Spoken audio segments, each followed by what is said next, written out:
I am the co-founder and CEO of Kids Hack LLC, providing youth with technology to become physically and emotionally healthy citizens. And we're bringing to market our product Vibes. It is a behavioral wellness platform designed to check in with students' emotional well-being.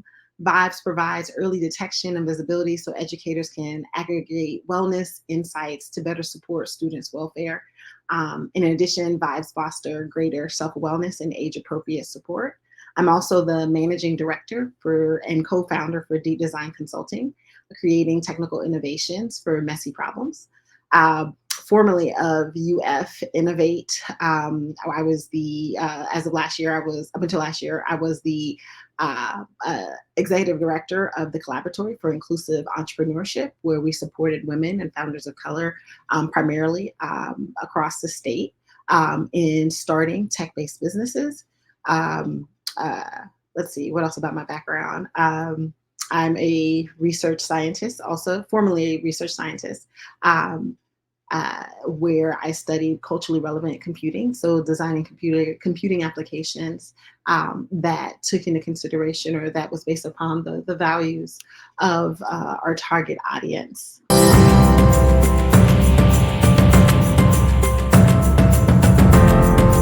So challenges I faced being in outspoken minoritized women in tech comes with a lot of challenges in its own. Varying from the typical things, especially as a woman, is people undermining your authority, right? I've worked on projects where I was the lead, and this happened not just here in the US, working overseas as well, where I'm the project lead, and they often refer to my male counterpart to confirm or to verify what I'm saying, and then they have to refer back like, nope, she's the lead, so listen to her, and so that has been problematic in the past. And because I'm outspoken, sometimes I'm seen as aggressive, right? Using air quotes, right? Because I don't follow some of the gender norms of women, or the traditional gender norms of how women are perceived, especially in the tech sector.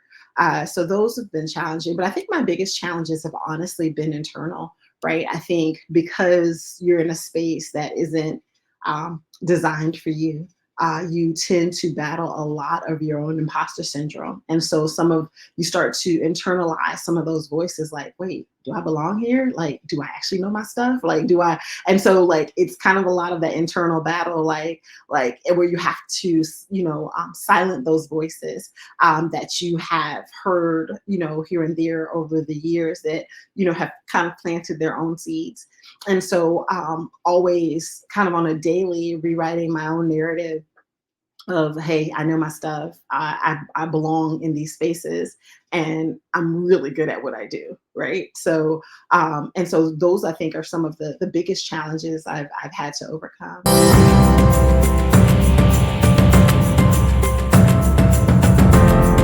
Advice for women entering male-dominated industries.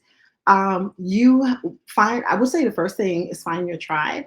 I think one of the things that has been really helpful for me in my career growth is the people that I have surrounded myself with.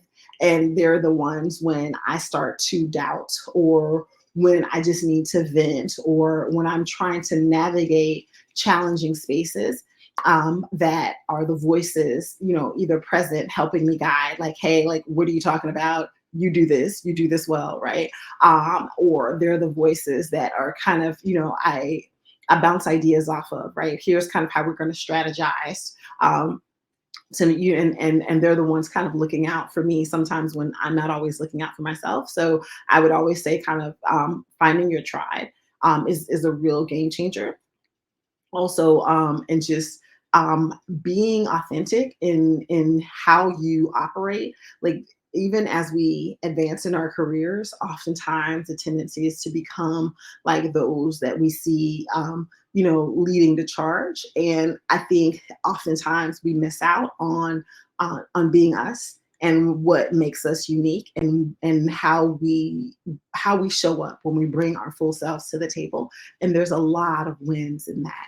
And I think that is a big advice. And then like my final advice is with your career trajectory. One of the things I've always said to students and other people I mentor is define your life forward and live in reverse. Figure out not the title, not the accolades, but kind of on a day to day, what is it you want your life to be? What is it you want to be doing career wise on a regular basis? And then work backwards and look at the people who occupy those spaces or are doing those things, and how did they get there? What are the things that they've done? What are the different things you need to be doing from now to kind of help get you to those points? And then you charge forward that way.